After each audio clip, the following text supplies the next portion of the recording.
Shalom, selamat pagi dan salam sejahtera bagi saudara yang dikasihi Tuhan. Dimanapun saudara berada, doa saya semoga tetap penuh sukacita dan pengharapan hanya kepada Tuhan saja. Sebelum kita melanjutkan segala aktivitas, marilah kita meluangkan waktu untuk mendengar dan merenungkan firman Tuhan. Kiranya Roh Kudus menerangi hati dan pikiran kita, dan firman Tuhan dengan leluasa mengajar dan menuntun hidup kita untuk melakukan apa yang baik menurut kehendak Tuhan. Marilah kita mempersiapkan hati, kita berdoa. Ya Allah Bapa, kami bersyukur untuk hari yang baik yang Tuhan masih berikan bagi kami pada hari ini. Tuhan, kami mau menyerahkan seluruh kehidupan kami sepanjang hari ini.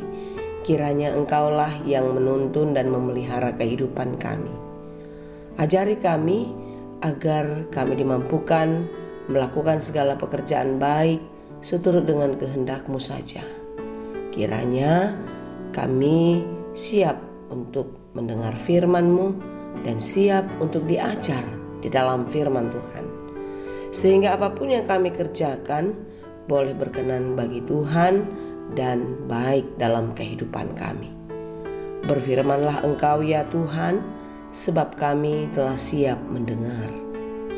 Kasih karunia dan damai sejahtera dari Allah Bapa Tuhan kita dan dari anaknya Tuhan Yesus Kristus dan Roh Kudus menyertai saudara sekalian. Amin. Firman Tuhan untuk kita pada hari ini yang disesuaikan menurut Almanak HKBP Jumat 23 Desember 2022 tertulis dalam kitab Yesaya 48 ayat 10. Saya akan bacakan bagi kita dalam bahasa Batak dan bahasa Indonesia. Idama nunga hupapitaho alain dada songon perak ikon di bagasan pamurunan ni pardangolan au mangujiho. Sesungguhnya aku telah memurnikan engkau, namun bukan seperti perak, tetapi aku telah menguji engkau dalam dapur kesengsaraan. Demikianlah dikatakan. Saudara yang dikasihi Tuhan, sejak semula yang diciptakan Allah adalah baik adanya. Semuanya baik menurut Dia dan juga sangat baik untuk kita. Semuanya baik, semuanya indah. Dan apa yang diciptakan Allah adalah untuk kemuliaan baginya. Tuhan mau setiap yang Dia jadikan berjalan seperti apa yang Dia inginkan dan memenuhi segala sesuatu yang diperintahkan. Tetapi karena manusia jatuh ke dalam dosa, maka semua yang baik, semua yang mulia itu menjadi rusak. Manusia jatuh ke dalam dosa, merusak hubungan dengan Allah. Manusia jatuh ke dalam dosa, membuat jarak yang sangat jauh antara manusia dengan Allah. Bukankah demikian yang kita rasakan pada saat ini? Ketika kita menikmati dosa-dosa kita, maka kita tidak akan pernah merasakan kalau Allah ada di dalam hidup kita. Tetapi ketika kita selalu percaya kepada Tuhan dan yakin Tuhan melihat apa yang kita kerjakan, maka kita akan sangat enggan untuk melakukan pelanggaran-pelanggaran di dalam kehidupan. Saudara yang dikasihi Tuhan, begitu banyak kebaikan yang sudah dikerjakan Tuhan dalam hidup kita. Sudah sepantasnya lah kita bersyukur di dalam kehidupan kita dengan membalaskan semua kebaikan itu dengan perbuatan baik yang kita lakukan. Perbuatan yang menyenangkan hati Tuhan sebagai tanda terima kasih kita, sekalipun pembalasan kita tidaklah cukup untuk membalas semua kebaikan dan kemurahannya yang terjadi dalam hidup kita. Seperti yang terjadi kepada bangsa Israel kala itu. Begitu besar kasih Allah kepada mereka. Begitu Tuhan sangat mencintai, menjaga, memelihara kehidupannya. Tetapi benarlah bangsa itu sangat tegar tengkuk, keras kepala, Bahkan Allah mengatakan mereka berkepala batu. Oleh karena aku tahu bahwa engkau tegar tengkuk, keras kepala dan berkepala batu. Itu dikatakan dalam Yesaya 48 ayat 4. Mengapa dikatakan demikian?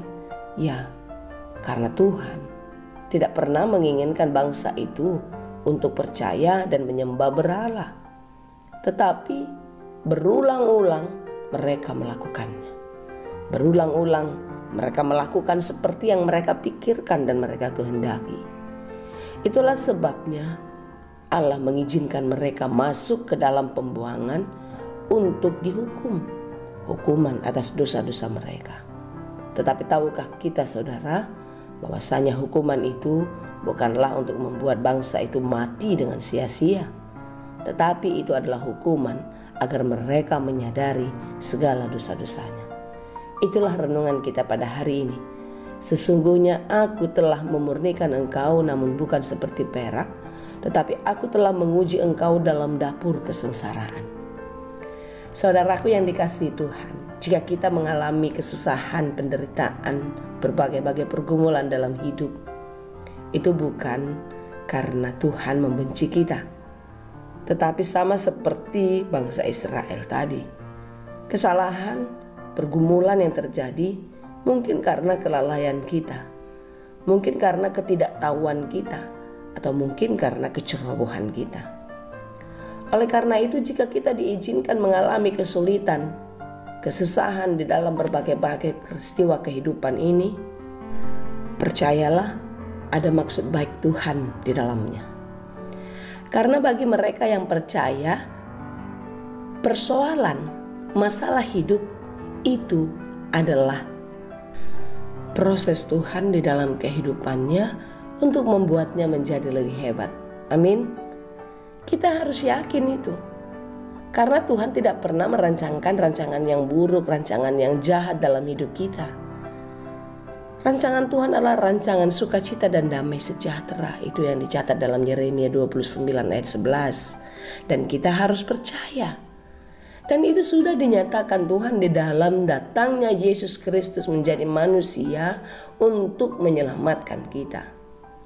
Oleh karena itu saudara yang dikasihi Tuhan, jangan lagi berpikir menurut pikiranmu sendiri, tetapi percayalah sepenuhnya akan rancangan baik Tuhan dalam hidupmu. Ketika air diisi gula, air itu tidak akan manis begitu saja. Bagaimana dia akan terasa manis? Ketika air itu dikacau, diaduk, sehingga gula itu larut dan memberi rasa yang manis. Hidup kita pun seperti itu. Hidup kita ini terkadang harus mengalami goncangan, harus mengalami berbagai-bagai kesulitan, agar kita bisa merasakan hal manis ketika goncangan itu telah berlalu. Percayalah, yang baik sudah disiapkan Tuhan. Yang indah sudah dijanjikan Tuhan dan akan dinyatakan dalam kehidupanmu jika engkau percaya kepadanya. Mari kita jalani hidup ini di dalam iman. Jangan pernah merasakan kalau engkau sedang ditinggalkan, kalau engkau tidak dipedulikan. Percayalah, kemurnian kita itu harus benar-benar diuji. Pergumulan hidup, persoalan hidup adalah ujian hidup kita yang menjadi proses pemurnian iman kita. Dan iman yang murni adalah iman yang berharga di mata Tuhan. Biarlah engkau dimurnikan oleh berbagai-bagai pergumulan, dan biarlah pergumulan itu adalah ujian yang memproses kehidupan kita menjadi lebih baik di hadapannya. Tuhan Yesus memberkati. Amin. Terima kasih Tuhan untuk firman-Mu hari ini. Dari firman-Mu hari ini kami belajar untuk kuat di dalam kehidupan ini. Jika Tuhan mengizinkan kami mengalami pergumulan, kami percaya Tuhan sedang menguji kami untuk menjadi pribadi yang lebih baik, agar kami pantas dan layak untuk naik kelas. Karena iman kami memang harus diuji, karena di sanalah kami membuktikan kalau kami adalah orang-orang yang setia kepadamu dan berhak untuk menerima warisan kekal daripada Tuhan. Terima kasih Bapa. Kami serahkan seluruh kehidupan ini ke dalam tangan-Mu. Engkaulah yang memampukan kami untuk tetap kuat percaya menjalani kehidupan hanya di dalam pengasihan-Mu. Di dalam Yesus kami berdoa. Anugerah Tuhan kita Yesus Kristus, kasih karunia Allah Bapa, dan persekutuan Roh Kudus, itulah kiranya yang menyertai dan memberkati kamu sekalian. Amin.